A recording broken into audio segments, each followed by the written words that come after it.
Hey guys, Kevin Shaw here, Editor-in-Chief of Mopar Connection Magazine. It's been a while since we've done an update here on the YouTube channel, so I thought I'd let you guys know a little bit of what we've been cooking up. In our absence, we've been absolutely thrashing to get our 69 Dodge Charger project car Brazen up and ready for the 2022 Hot Rod Power Tour. Now, as of right now, it's only 4 days away, so we're kind of sweating the deadline. While there's some guys out there who are trying to stab an engine and transmission into their car with only a couple days left, we've actually started our process about 6 months earlier, and right now we're really just chasing some small electrical gremlins here and there. We do want to show you some of the things that we've been doing on the car. So I got the GoPro ready. I'm going to pick you up, walk you around the garage, and give you guys a little bit of a tour as to what we've been working on. Well, Brazen's been here in the home garage. We've been adding up a whole lot of miles. We've been chasing a lot of small little gremlins, small little electrical things that just would drive you crazy over time. And as you can see, we still have quite a bit to do, but in the interim, let's show you what we have done. First and foremost, we updated the carpet, got a new carpet kit with the RT emblem. I know it's floor mats. Most people don't get excited about floor mats, but those were really cool, and we were excited to get those finally in the car, along with the matching carpet. Now, obviously, where the heck's the cluster? Well, the dash cluster is out. We've been chasing a few things with the painless wiring harness that we had done last year. A lot of the grounds just were really inappropriate. A lot of stuff was grounded to the firewall, and we've just been chasing a lot of that stuff that we need to, quite frankly, make right. This is our controller. Want to show you that. This is the controller for the gear vendor.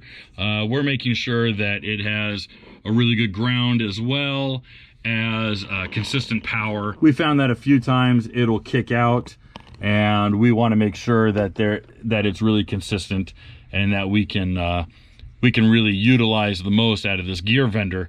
It's been tremendous when it works. When it doesn't, it drives you crazy, but that's like everything. And again, that's not the gear vendor's fault.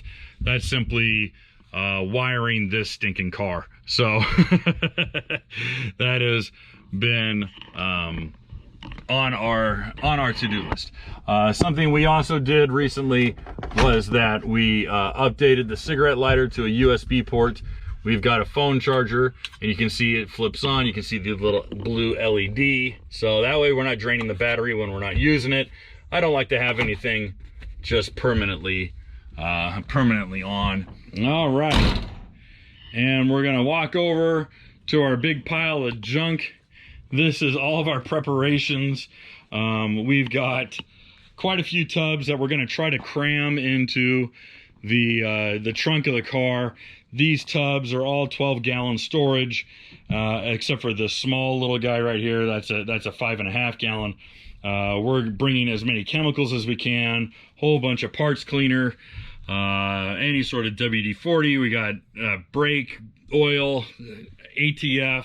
We have a fresh bottle of Right Stuff Permatex, just in case we got to seal something up.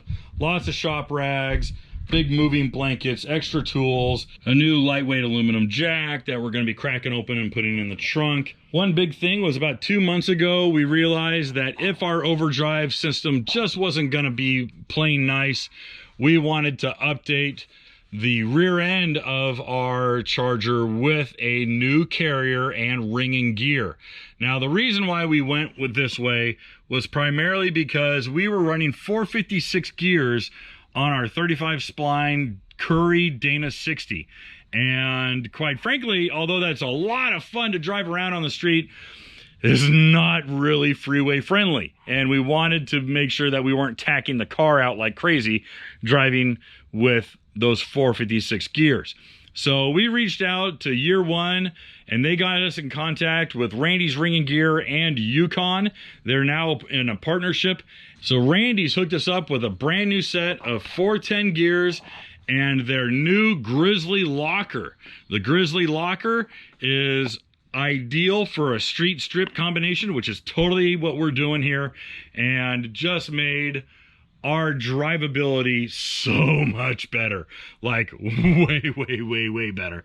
So again, if you guys are looking for a good street friendly but really aggressive sure grip style locker, you'll want to check out the new Grizzly locker. This is what we got, exactly what we got. So yeah, Dana 60 35 spline 410s and a Grizzly locker. So that's what we're running in the car right now. I think my old Detroit locker with the 456s are still in there. Maybe that'll go in another Dana 60 in the future. But for right now, Charger's got 410s with a Grizzly locker, all full of Lucas oil in the back. We're really stoked. This thing is just so much fun to drive. In fact, when we turn on the gear vendor, we go from 65 miles per hour at 3,000 RPM to 80 miles an hour at 3,000 RPM. And that is just a huge difference. That's about a 0.68 or a 0.69% reduction. So we really get some good drivability out of this car right now. Really comfortable. You know, we're not killing the motor, just tacking the heck out of it. So we're really stoked with that. So now to under the hood. We haven't done a whole heck of a lot. Really hasn't been major changes, but small little fine tuning things. Obviously, hopefully you guys saw the video that we did on the Thermatech heat shielding that we did on the underside of the hood. That's been a boon. That's been a really big deal for us. It's really made a lot of the internal temperatures really manageable. We obviously had Hughes engines go through the cylinder heads and did a video on that. We'll have a full-length article coming up soon. Quite frankly, I just have not had the time to write the article. It's been in my to-do list for over a month. And to Dave and the team at Hughes Engines, I sincerely apologize for being a slacker. But you can see the Hughes engines hold down, and that is the Valley Pan. One big change that we did make was that we did update to some really good steel braided line and far better sealing. We simply had an oiling problem that was driving us crazy for a long time, and that was every time we really got on the throttle and came back home, we'd find oil all over the inner fender well right here, and it would just pool up, and we always wondered where the heck was this coming from, and we thought it was coming from too much draw that was pushing through the air filter. We thought maybe that we were getting a leak somewhere, and so we kept chasing the breather, and we kept thinking it was the breather. And finally, after a day of vacuum testing, we found that the hoses, the plastic hoses that came with the GZ Motorsports kit, once they got hot enough, they would expand and relax their seal, and that vacuum pump would pull from here into the pump and then push. And in that pushing process was blowing oil all over here. So it wasn't coming from the breather, it was coming from the hose. So once we updated to the new hose, that totally solved our oiling problem. Haven't had a problem since. But it was so bad we actually oiled down the brake one time, and boy, that was a scary day. But thankfully we made it home safe, no problem. We've been chasing some RFI signal issues. We used to run all of our plug wires actually through this pocket here, and we found that we were getting a lot of interference and the signal was pretty weak, and we just wanted that strong, crisp signal that you get from a good ignition system. So we've rerouted all of our wires. We've got boots on all of our plugs over here, and really trying to do some heat mitigation, really trying to get this car able to drive over 1,000 miles and do so in the southern heat. And that is quite the task, as you might imagine. This, for a lot of you guys, might recognize, this is actually a really cool, this is what was available, the automatic equipped Hemi cars. We got our hands on one of these, and I tell you, year one has been so fantastic to work with. When it comes to performance parts, restoration parts, they've just been an absolute treat. So we're really excited to work with them and continue to work with them throughout the year.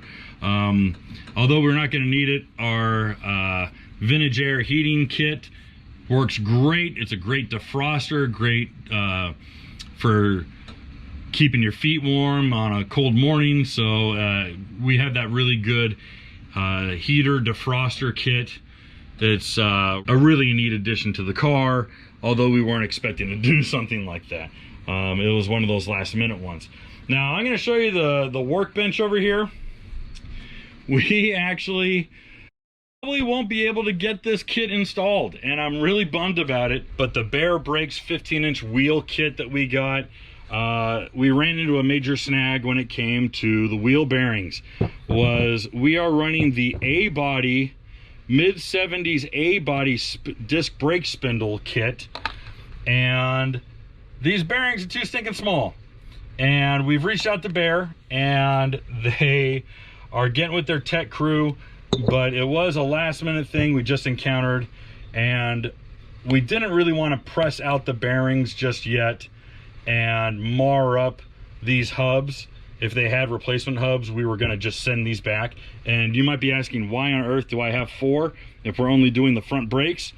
Well, at first they sent us drum spindles, and we aren't running drum spindles, we're running disc brake spindles. So they sent us this, and we still got to send these back, as well as the brackets for the drum brake spindles. The master cylinder is great. The remaster is just one of the nicest pieces, and it's all ready to go. We might be able to have this installed before Monday comes around. If not, the car stops. I hate to just say it is what it is, but personally I'd rather put it on right and do a clean installation rather than half-ass it, just so I can say, hey, we got it on there and it looks okay. Nah, I'd rather do it right and make it look right, and I think most of you guys would appreciate that. This is my big bucket of electrical. I'm fishing out a bunch of stuff that we can have on the ready in the trunk for the ride. Want to make sure that if there are any electrical problems, which I pray to heaven I don't, that I'll have everything necessary to fix it. And as you saw before, we are doing a little bit of work on the gear vendor. This is the gear vendor schematic that they supply, and we're just chasing to make sure that everything is right. And alas, here is our gauge cluster. This was obviously originally an ammeter. Ammeters are notorious for burning up entire gauge clusters and setting cars on fire. So we had Painless rewire the harness so that it wouldn't send all 12 volts into this little gauge and melt our dashboard. Rather, this what got sent out to Redline Gauge Works, and Shannon converted it, as you might be able to see. It's now a voltmeter. So now we can tell when we're making 14 volts, and we're pretty stoked about that. I think that looks a lot better. Again, we're putting a new speedometer in. I'm afraid that the new speedometer is not going to have the miles dialed in, and scrolling those miles is kind of a pain in the butt. But we'll go from there. And this is my Autometer monster tach with the shift light. Super necessary tool to have with that TCI shifter that we've got. You're probably wondering what the heck's with the pillow. I was using the pillow to actually cover up the shifter, and I'll show you what I mean. Is when I have to crawl and get underneath the dashboard, I had the shifter mounted. We fabricated a bracket. This little cotter pin comes out. This little pin pulls out. Here we go. There she goes. And then you just roll it over, because I got my harness here for the shifter, for the gear vendor. We roll it over, plop this guy right on top of that, and boom, I can get underneath the dash without digging into my back with a shifter, and it's a pretty easy setup. Oh, I got one more thing to show you. Guys, we've got stickers. Lots and lots of stickers. If you see this brown Charger on Power Tour, you make sure you come up and you ask for stickers. I am giving away free stickers. Please come up to us, please say hi, and we'll get you some free stickers, because we definitely want to hook you up. So we're really excited. It's a heck of a thrash. I think I had a panic attack yesterday just dealing with all the electrical work. I know it was a little overwhelming. Some of the stuff is just piling up really, really fast. All right, guys, so that pretty much sums it up. This is a little bit about what we're doing. We're definitely not done. We've got a few more days of thrashing to do. We're probably going to do a few more custom things with the wiring. Otherwise, the car is pretty much dialed. We're really excited to do it. We're going to be hooking up with the guys at the Moparty tour. That's Ryan Brett, the automotive archaeologist, and a lot of you Mopar guys. We're hoping to attend a lot of the neat little meetings and meet and greets that the Moparty tour is doing. That's inside of the Hot Rod Power Tour. We hope to have the car in a couple of the main booths, so you're going to be able to see the car there. So until then, thanks again for watching, guys. If you like this video, please give it a thumbs up and leave a comment. We'd love to hear from you. So until then, please go over to Mopar Connection Magazine. That's moparconnectionmagazine.com, where we publish new articles every day, Monday through Friday, entirely subscription free to you. So thanks again, guys, and we'll talk to you soon.